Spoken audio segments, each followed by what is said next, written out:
মাধুরীরা মোহরে মান আমু খোদা শিবুয়াদ শামে কে মান আফরো খোদা দাদাই আইয়ুবরা মোহরে বেদাত বাহারে মেহমানি কেরমা বেজরাত।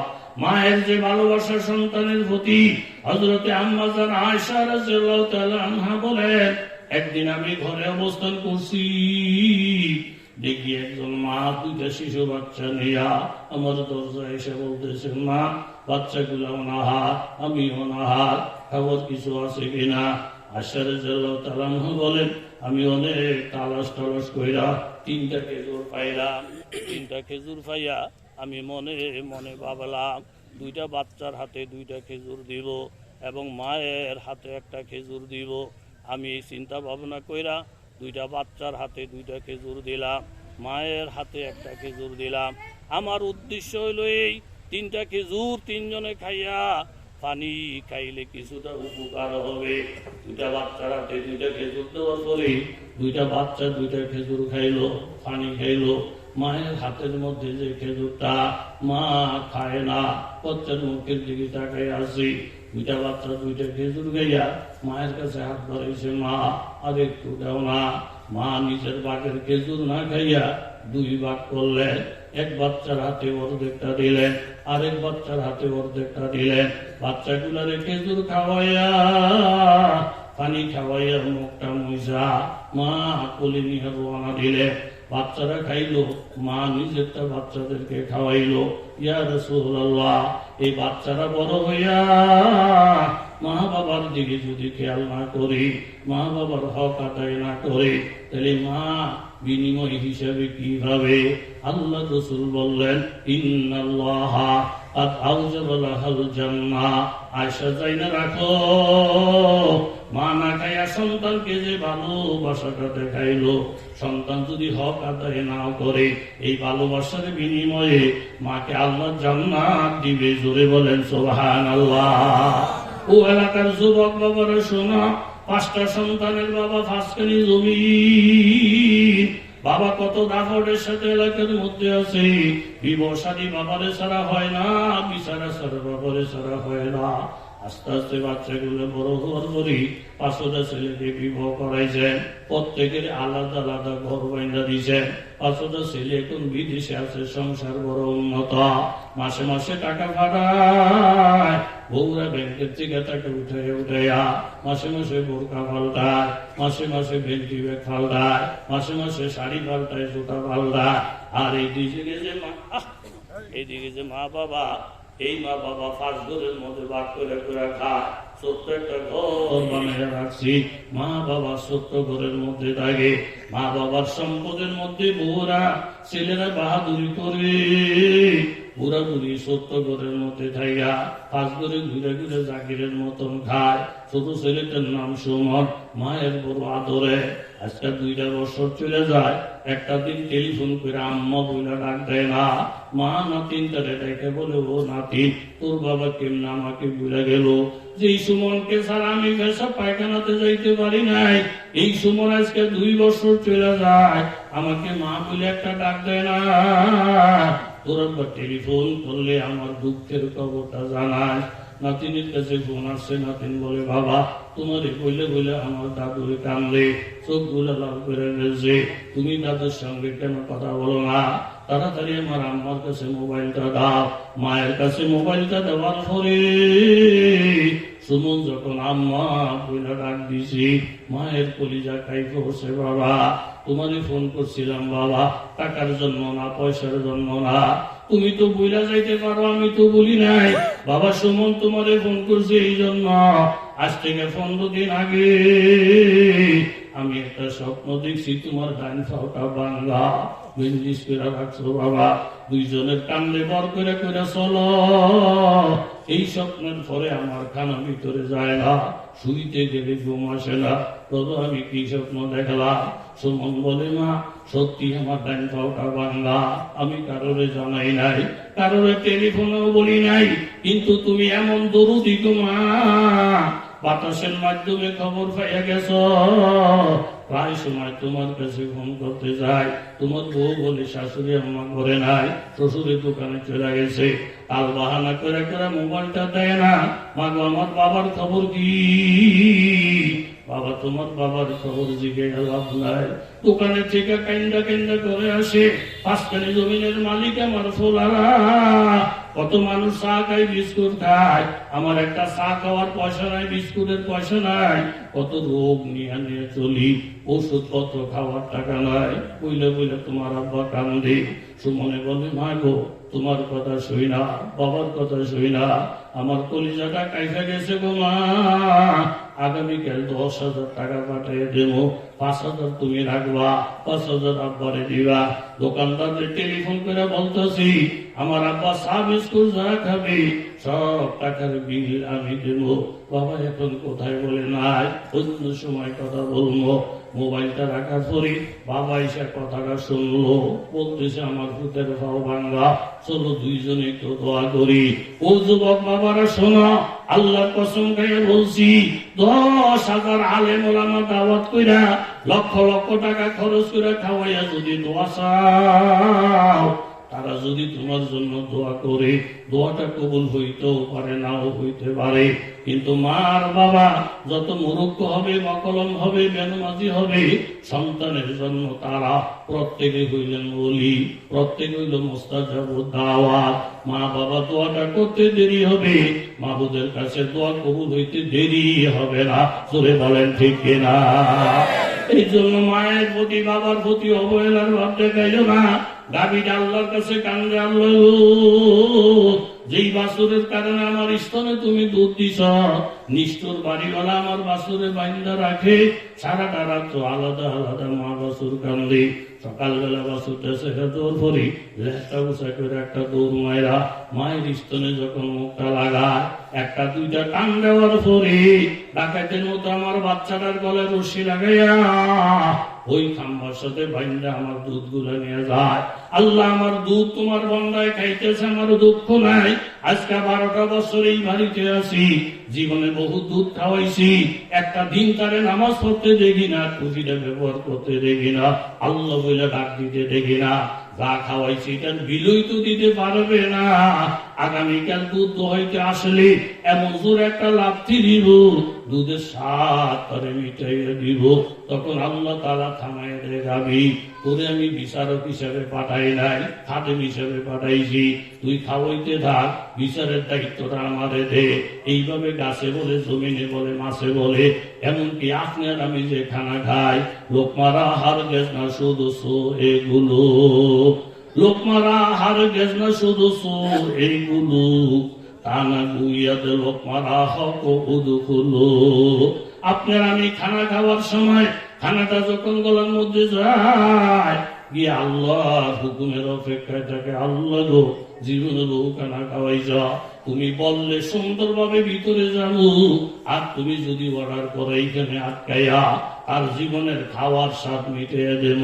বাবার ম্যানেজার ডাক দিয়া বলে, মেসিয়া, কর্মচারী হইয়া কাস্টমারের সঙ্গে বেয়াদবি করো না, যা খাইতে চাই দাও। খাওয়ার ফাংশনটা যখন শেষ হবে, রিজিক যখন শেষ হবে, আবার এই দরজাটা দিয়ে আসবে, তখন আমি হব কাহার, হিসাব ছাড়া কদম মারতে দিব না। জোরে বলেন ঠিক কিনা? নারে তাকবীর। ঘুমাই গেছেন আপনারা? কতগুলা মানুষ নিয়া এই পুরাটা প্যান্ডেল ভরা। আমার আব্দুল গায়ক খুব মহব্বতের আমার। গত বছর মাসগেটে আসার পরে হুজুরি মাদ্রাসা অনেক মানুষের গত বছরের দাওয়াত আসলে বাস্তব, আমাকে দেখা মনটা বুঝে গেছে। আল্লাহর বন্দা আসো, আল্লাহর বন্দা আসে। এই বাঞ্ছারামপুর আমি আইটেমই না আগে। আজকের বক্তা আমি 30-32-33 বছর বয়ানের বয়স। এই আইটি যেটি বেকায়দা, ফেরি বাই না, মুখ না, অমুক না। এই মহিউদ্দিন ফারুকি সাহেব কত বছর আগের বছর কয়েক আমনের আমি নেব, এই বিসমিল্লাহ করে উনি আনলো। এখন দেখি যাওয়ার সময় আবার ফেরিতে টেলিফোন করে আইসা করে, ফোনির নেতা না, ফোনির এই যে রাত্রে যে ছেলেটা ডিউটি করে, আইসা দেখি এলাকার মানুষ তো অনেক দিনদার, ওয়াজ মসজিদের ভাগ কালেকশনের মধ্যে বহু টাকা দেয়। মনটা বুঝে গেছে, আল্লাহ এই মানুষটা একটা সহজ সরল মানুষ, আল্লাহ তারপরে তুমি খালি হাতে ফিরে দিও না আল্লাহ। আলিমুল আমার তার অনেক ভালোবাসে। আমি এক জায়গার মধ্যে গেছি, মাদ্রাসার মাহফিল, বেড়ার হুজুর একজনের 50,000 টাকা মাদ্রাসা দেয়, মানে হ্যাঁ নিয়োগ করছে ঢাকার হুজুরে হ্যাঁ খাওয়াইব। আমি এই মাদ্রাসা তুই আমি কই যাবো না যাবো, কোন হুজুর আমার বেড়ায় 50,000 টাকা দেয়, ছাত্র আমাদের দিয়েইব। ছাত্র আমাদের দিয়েই তো গেছে, ঘরের মধ্যে বসায় বসে, ছাত্র ভাই না। হুজুর পরে দিয়ে এক মেয়ে লোক সাজ্জা ভাইরা শাড়ি মেরে ভিন্দা আসসালামু আলাইকুম ওয়া রাহমাতুল্লাহ। আমি তো জীবনের এই তামসা দেখি নাই, আমি মাথা নিয়ে রয়েছি। তো হুজুরকে রাগ করছেন, আমি আর কিচ্ছু বলি না। যাক কোনো রকমে বাটটাত খাইয়া আমি যে একটা দৌড় দিলাম, আইয়া মাদ্রাসা করলাম, ওর মিয়া মাদ্রাসা তুই আমার কোনো বাড়াইছেন বেরিয়ে হাজ্জা ভাইরা সালাম দিয়ে আমার ইংরেজি গায়ে হিটেজি গায়ে, আমি তো শর্মে কোনো রকম খাইয়া বসি। তো হুজুর এই বেদি নিজের হাতে আপনার খাওয়াইবো, 3-4 ঘন্টা লাগাইয়া হাঁটছে, ভালো আছে একটা শাড়ি করছে, আমি নিজের হাতে হুজুরের খাওয়াইলে হুজুরের একটা দোয়া ভাবো। কিন্তু ফলটা যে ফরজ এটা তোর বেটি জানে না, বেটির মন ভালা, হুজুরে খাওয়াইলে একটা দোয়া ফেলব, মনটা পরিষ্কার, কথা কোন ঠিক নেই। আমি তো দেখছি এই দেশের মানুষের ছিল আলেমুল আমার অনেক মহব্বত করে, এটা ধরে রাখবেন নি ইনশাআল্লাহ। আল্লাহ খানা ভাতের মধ্যে অনেক লোকে আমার কয় যে হুজুর তার উপর একটা ঠেকা করতে না ইল্লিগা, কালকে নবীরে গালি দিয়েছে, আপনাদেরও গালি দিয়েছে, এরকম কয়নি মধ্যে মাঝে মধ্যে পশ্চিমবঙ্গে আসারও হয় না। আর আমি তার উপর ঠেকা করতে না পারে না এই সব বিফসমেন্ট সব এই বয়ানটা ধরব যারা বুঝেন। এখন খানা ভাতের মধ্যে কিন্তু ধরে না, এই তেহালু এই সত্যি রে, এই আগে তেহা দিয়ে আর ঘরে ভাতের লোক মাঝে এমন কয়নি কেউ। আল্লাহ এইভাবে ধরে না, এই 10টা রুটি লইছে বৈশত বন্ধার ঘরের বন্ধা, তুই ফজরের নামাজ পড়ছি কয় না, না হলে তুই কোন হলে খানা খাইতেছ, ও এরকম অপমান করেনি আল্লাহ কারণে। কত বড় দয়া। যতক্ষণ খানা আছে খাক, খানা ভাতে ধরিস না, খানা ভাতে ধরিস না, খানা ভাতে ধরিস না। আমরা যে নাফরমানি করি দেখে আল্লাহ ধরে না। আর মানুষ ততক্ষণ মরতো না যতক্ষণ রিজিকটা আছে, কথা কোন ঠিক নেই। কি দেখছেন আপনি হরর করে, ওই যে কথাটা তুই গেছি বুড়ায় বড় হলাম, মাস্টার বুঝি গেছি কি বয়স বাড়ছে না রোগে পাইছে, ওরা কাটবো বয়সও বাড়ছে রোগও হয়েছে। বয়স কত দেখছেন কিরম কঠিন শ্রোতা, আরে কখনো আইসে না আব্দুল কাইম ভাই, বয়স কত এদিন না মধ্যে শ্রোতাকে সিটুর হল লইয়া জানা, কথার আগা গোড়া মিলে কি ফাইলাম, এটা হলো মূল কথাটা ঠিক নেই। 110 এটা ঢুডানি, আমার তো বড় কেউ নেই, আমার তো বড় কেউ নেই। চেয়ারম্যান হইয়া বাপ দেহায়, এমপি হইয়া বাপ দেহায়, এমপি হইয়া বাপ দেহায়, কটা পয়সা হয়ে গেলে বাপ দেহায়, আল্লাহকে বুড়াঙ্গুল দেখাইতে চায়, আলেমরে বুড়াঙ্গুল দেখাইতে চায়, মা বাবারে বুড়াঙ্গুল দেখাইতে চায়, এরকম লোক অহংকারী ধরে বলেন আছে না না। এত বয়স হয়ে গেছে, আমার তো বড় কেউ নাই। মক্কা শরীফ যাবো, আমার বাড়ি হলো দাউদকান্দি থানা, আমরা ও কাছাকাছি, ঢাকা থাকলেও আপনারা আমার দেশের লোকই। আমরাও এক সময় এই ব্রাহ্মণবাড়িয়া টামনবাড়িয়া সব একসাথে ছিল, এখনো না ভাগ হয়েছে, কথা কোন ঠিক নেই। পুরো হইলে মক্কা শরীফ যেত, খাচ্ছ এত খারাপ ছিল আগের মানুষের। আর যে গরুরা হাল চাষ করতে করতে করতে করতে করতে নাঙ্গলটা দেখলেই হুইয়া লাগ, তখন কিন্তু হুজুরের দেখেন আইসি কিছে বা আমরা সাক্ষী রেখে কইলাম, আল্লাহ যদি আগুন ফানের থেকে গরুটা বাঁচা, আগামী বছর কোরবানি দিলাম, হতনের আগে কোরবানি নিয়ত করতে না, কথা কোন ঠিক নেই। আর যেই বড়টা আল্লাহ আল্লাহ করতে গেলে আব্বা আব্বা কয়, এই বড়তার দিত মাদ্রাসা, অনেক সব পরিবর্তন হয়েছে, কত সারা গেছে মানুষ, কথা কোন ঠিক নেই। আমি একটা কোরবানি দিতে গেছিলাম এক জায়গায়, আমার এলাকায়, এটা অনেক পয়সাওয়ালা, বড় গরু আছে 2 লাখ টাকা, আমার দশে আপনাকে কষ্ট হয়নি। আবার হুজুর এই গরুটা আপনার হাতে জবে করুন প্লিজ, আরো কি জানি ইংরেজি কয় সব বুঝি না, উদ্দেশ্য হলো হ্যাঁ চায় আমারে। আমি বললাম 30-35 ছাত্র মাদ্রাসার গল্লিয়ে ঢুকে আমি নিজে গরু দিয়ে আমার ডানি জবে, কারো জবে আপনারটা করলে আরো জন্য ধরবো, হুজুর আমাকে দি করেন না, আপনি নিয়ম বাংলেন তা বেজাল আছে, ওই না হুজুর সুপে আমার কষায় টসায় থাকবো, আমরা কেন ছুরিটা লাগেই যায় না, দেখতো না কেউ। ঠিকই নামাজে পড়ে বড় লোক তো কষাই মশাই রেডি তার হোটেল এসে আমি চুরিটা লইয়া জবাই কর্ম বাপ এই টাইমে সাহেবের দুতলা থেকে হুজুর গরুকে জবাই করে লেতেছেন আমি তো মা ইটে কি আসানো কারবার গরু আমার লোকের কথা না বার্তা না আমি জবাই করে জানগা আমি আপনার লোকের কথা হইল ঈদের আগে ও কত লাগবো কি কার নামে গরু দেবো কি করবো ভেজাল টেজাল আসে না আমি কোনো ভেজাল নাই আপনি দোতলা থেকে নিয়োগ করেন শেষ না হুজুর একটু একটু একটু দ্বারা আমি নাম লইয়াই ভাইও বিশ্বাস করতে না যে এই বড় এক বালাম ভাতা লইয়া লাগছে কোরবানির গরুর মধ্যে নাম কয়টা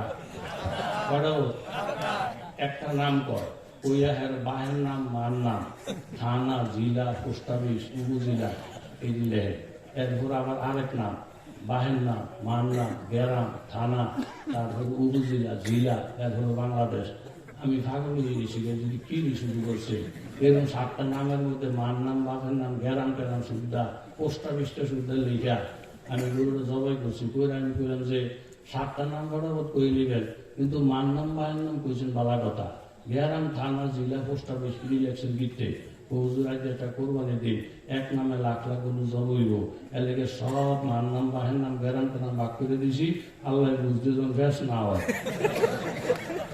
পরে যে আমার নামে নাম একটা গরু 30,000 টাকা আর আমার দোষে 2 লাখ টাকা এলাকে একটা সব ভেজাল ভেঙে দিছি এটা আল্লাহ বুঝতে যেন সমস্যা না হয় দেখছি না আল্লাহর ব্যাপারে তার কি ধারণা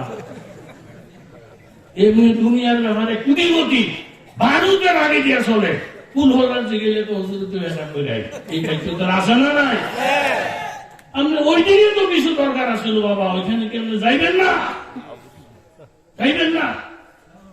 এই আমাদের দেশের মানুষটি এখন আল্লাহ হেদায়েত করছে এখন জন মানুষ হজে যায় বুড়া গেলে হজের থেকে আইসে না তিনটা টিটকাটি করে টিহাটি আমি আবার নষ্ট করেছি এই বয়সে এখন একটু টিটকানি মানুষ না হজ করেছি হজে গেছি মিনা আরফা মুজদালিফা হজ উমরা আমি হইয়াছিলাম সব দেখেছি তো নাতিনি কয় দাদা ফাড়াইলাম হজে আপনি আবার উমরা দেখেছেন উমরাটি কেমন উমরাটি আমগো ছাগলের থেকে একটু বড় একবার খায় সৌদি আরব একবার দাদা যদি দেখছেন এটি ধুমবা উমরা না আপনার গাছ লাগাইতে কিছু বুঝে না হবে না পাটা কোন ঠিক নেই বয়স কত এই যাইতেছে হজের উদ্দেশ্যে 20-30টা গ্রাম ফার হয়েছে ফারানোর পরে দেখে তার থেকে বয়স বেশি একবার গালে আর দিয়া বই দিয়ে কান্দে যে কি হুতে কি করলো নাতিনে কি করলো আমার তো বড় নাই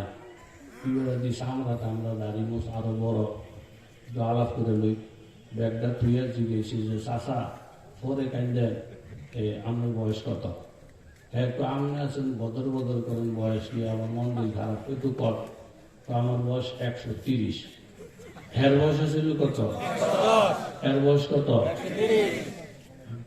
মা 130 বছর আপনার আমাকে বাড়ি করি তো আমাকে বাড়ি আগে আসছিল এখন নাই আপনি কান্দেন কা তো আমার আব্বা বাইরে ধরে বাচ্চা মাথা কেটে দিয়েছি এই ঢুকিয়ে রাখবে মা ঘুমা লাড়া দিয়ে দে বয়সের শেষ নেই হেরো কি আছে আমি কোন দেশে আল্লাহ গরু ঘুমাই হের আব্বাই বলে মাইরে বার করে দিছি মক্কা শরীফ যেমন পরে আর বাবারে দেখবো আগে কথা জুড়ে বলেন ঠিক কিনা যাই বাড়ি তো সেই দাদা কি ওই যে ফোলাটা কান্তার সামনে ভূত বলে আহা 130 বছর বলে কইব তো আপনি মানুষের জাতুই না মিয়া এই বুড়া বয়সের বলাতে মারছেন হ্যাঁ মাইনাবার ব্যক্তি রং দেখে করে এই বয়সের বলা মানুষ মারে এই বেড়া কেউ আমি কারা আমি হসে যাই আমার বলার লেগে তো আগে ভালো আসলে ব্যর্থ হয়েছে কি সে কত গায় তার দাদাই বলছিল ভাঙ বানাই দিত দেয় নাই তাই লেগে বার করে দিয়েছে হাতে তুমি জায়গা নাইলে তার জায়গা নাই জোরে কর সোভা কামেল তেজ করদম নিস্তেরা ফামো কামেল তেজ করদম নিস্তেরা জুসে কাস্তা মিনা গিরদ ফজল শাহ बहादुरा का शब्द सर सब्ज सा खाक सूता गोबरूयत रंग बरा সাথে সাথে আজি সাহেব সেই যায় ফেরে যায় আল্লাহ গো দুই চারজনের কথা শুনে ভাবছিলাম আমার থেকে বড় আর কেউ নাই, কিন্তু মাবুদ খোঁজ খবর নিয়ে দেখলাম তিনজন মানুষের সাথে দেখা, তিনজনে আমার বড়। আবার কোন হাদিস যারা জানে আলেমেরা, তাদের কাছে জিজ্ঞাসা করলাম, আরো বড় বলে আছে 900 বছর হলো বলে আছে, 950 বছর হলো বলে আছে। আয় আল্লাহ, নিজে অহংকার করছি, এটা আমার অজ্ঞতার কারণ। বড়র উপরে আরো বড় আছে, যেই বড়র উপরে আর কোনো বড় নাই, তিনি হলেন আমার আল্লাহ। জোরে বলেন ঠিক কিনা? খাওয়া দাওয়া যখন শেষ হয়েছে বাবা, যেই দরজা দিয়ে ঢুকছে এই দরজা দিয়ে বাহির হওয়া, এই ওয়াজটা না বোঝার কোনো কথা না। প্রত্যেকের সামনে ওয়াজটা হাজির। যখন ম্যানেজারের সামনে আসি, ম্যানেজার কলিং বেলটা টিপ দিয়েছে, কিরিং কিরিং আওয়াজ। এমন একটা আওয়াজ হবে বাবা, যে আওয়াজটা নাম মিস্ত্রি সিঙ্গার আওয়াজ, যে আওয়াজে তারা কিয়ামত হবে। জোরে বলে ঠিক কিনা? মুহররমের 10 তারিখ শুক্রবার, বিকাল বেলা ছেলে সন্তানরা খেলাধুলা করতে রাস্তাঘাটে যাবে। এরকম মা বোনেরা তরি তরকারি রেডি করবি, দোকানদার বাবারা শাটার খুলে দোকানদারি আরম্ভ করবি। এরকম গরু ছাগল গুলা ঘাস খেতে লাগবে।